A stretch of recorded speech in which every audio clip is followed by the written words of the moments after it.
Okay, so it is the end of April and we have got another astro session. This might be the last one. I keep saying it might be the last one. I'm just going to take every opportunity as it comes. It's clear. I'm yet again at Glen Coe, but a wee bit more along the road at Loch Rannoch. So it's, you know, clear skies. It's supposed to be clearing throughout the night. It's April, it's the end of April. I'll pop up on the screen because it's the Lyrids meteor shower round about last night and tonight. So I thought to make the most of it. There's no moon in the sky, there's some meteors, there's some Milky Way, and there's possibly northern lights as well. It's kind of forecasted to be good aurora activity, so we'll see what happens. So I just thought to come out, get the last few nights that we can of the dark skies before the moon comes and just washes it all out. So yeah, absolutely stunning. As you can see, clear skies everywhere. Well, ish clear skies. It should be clearing, but let's hope we get some northern lights. But if not, hopefully we'll just see some meteors. Busy road. It's a very busy road this. Hopefully we get some meteors. Hopefully northern lights. But if not, we'll just get Milky Way. I'm just going to capture the Milky Way over Loch Ba in Rannochmoor. So it's just got amazing foreground with lochs, trees, stones, amazing looking islands. I'll put the drone up so you'll be able to see the landscape from the drone. Absolutely stunning area and, you know, iconic for Scotland. So let's hope and keep our fingers crossed for something special to happen tonight. I just want one more aurora night. So yeah, I'll see you at about 11 o'clock because that's when the dark skies come.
Right, so I'm on location now on the banks of Loch Ba, and yes, absolutely stunning. Really nice dark skies. Unfortunately, a wee bit to the very south is a wee bit more light pollution, just because you're looking over, you know, the central belt and Glasgow, and it's not too far away. But anywhere else, the skies are amazing. The northern lights have not really came to much at all today. There might be a little green tint on the horizon, but I'm not seeing much.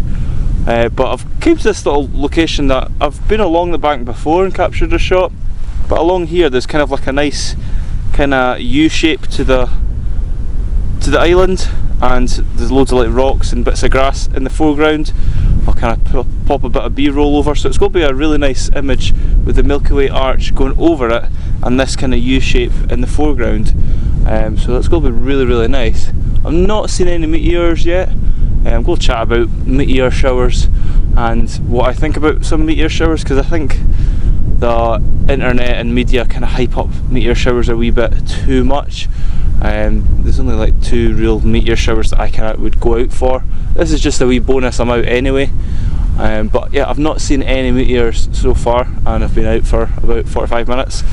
So given that I've got a white light, I always get scolded online about, oh, why have you not got a red light?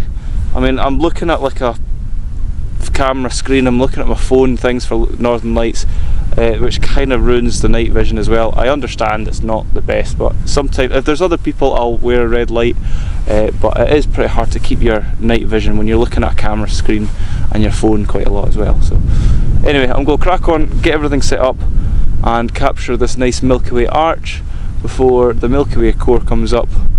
And then I'll kind of shoot that a wee bit, but there is a wee bit of light pollution to the Milky Way core, as I don't know if you watched the other Glen Coe bridge video, there's quite a lot of light pollution in the Milky Way core, so we'll see. So yeah, I'll crack on.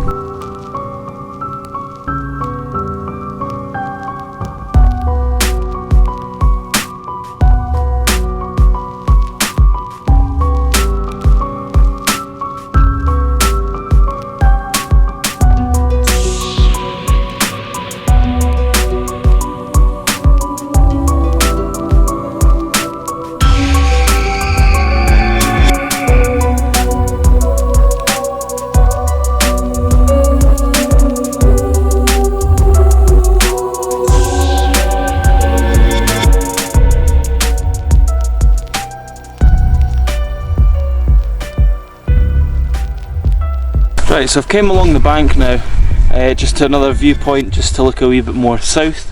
So that foreground worked absolutely perfectly. So now I'm going to mainly focus on the Milky Way core, obviously, because it's coming above the horizon really, really nicely. I've seen a few shooting stars. I think I've got one in frame, but yeah, the one thing about meteor showers that's a wee bit complicated, because people kind of say and comment and stuff like that, and say, are you going out for the meteor shower tonight? And I'm like, I only really go out for 2 meteor showers a year. This one's alright, but I don't really notice the difference, because there's loads of meteor showers throughout the year. There's honestly like loads of them. If you're out, you know, stargazing in a really dark sky location, you do see meteors all the time. So I mean, nights like this tonight, I've not really noticed that it's kind of a meteor shower. The media like to hype it up and get people out, which is great, but when you don't really see too much with the naked eye, it can kind of put some people off. Obviously the Perseids meteor shower in August and Geminids meteor shower in December, definitely go out for them, because you definitely notice a difference in the sky, because there is like 100 odd meteors per hour, and you definitely can see that there's a meteor shower that night.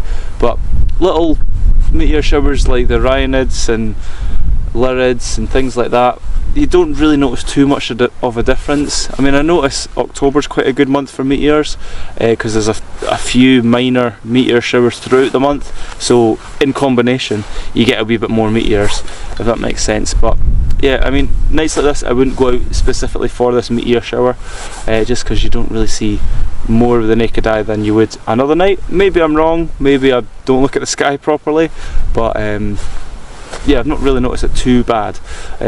Probably the height, you know, you got better chances of catching a fireball in your images, which are still to capture, and it's obviously just luck, so probably, you know, probability on nights like this is a wee bit higher.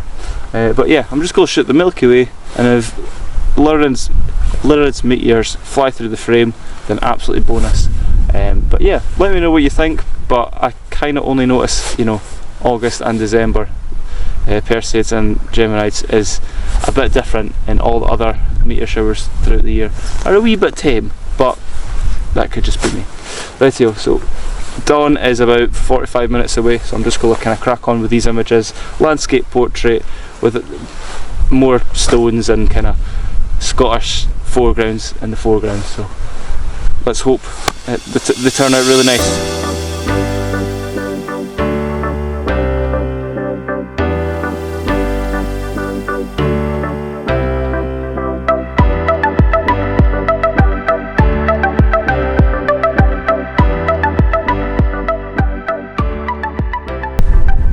Favourite part of photographing at night, and you know, nights like this when there's a meteor shower, is when you're photographing and doing long exposures. You know, you've got about 1 minute 30 seconds just to sit back, let your camera work, and you just watch the night sky all to yourself. It's absolutely amazing. So yeah, that's what I just do, let the camera work and just watch the sky.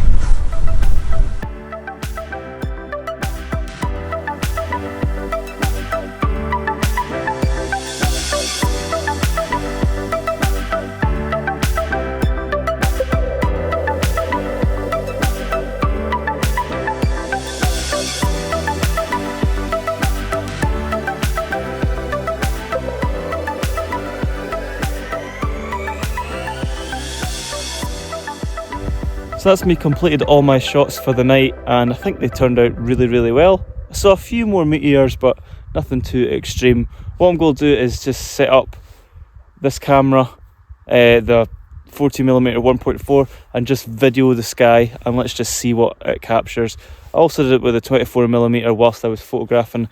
I've just filmed the sky for quite a while tonight just to see if there's any meteors, so I'll find out in obviously post-processing and editing if I captured any. So yeah, I'll just point this at the sky, let it record, and kind of settle down for the night.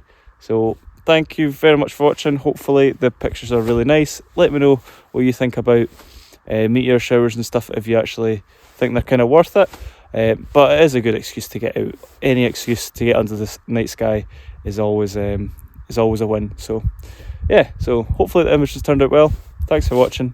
Cheers.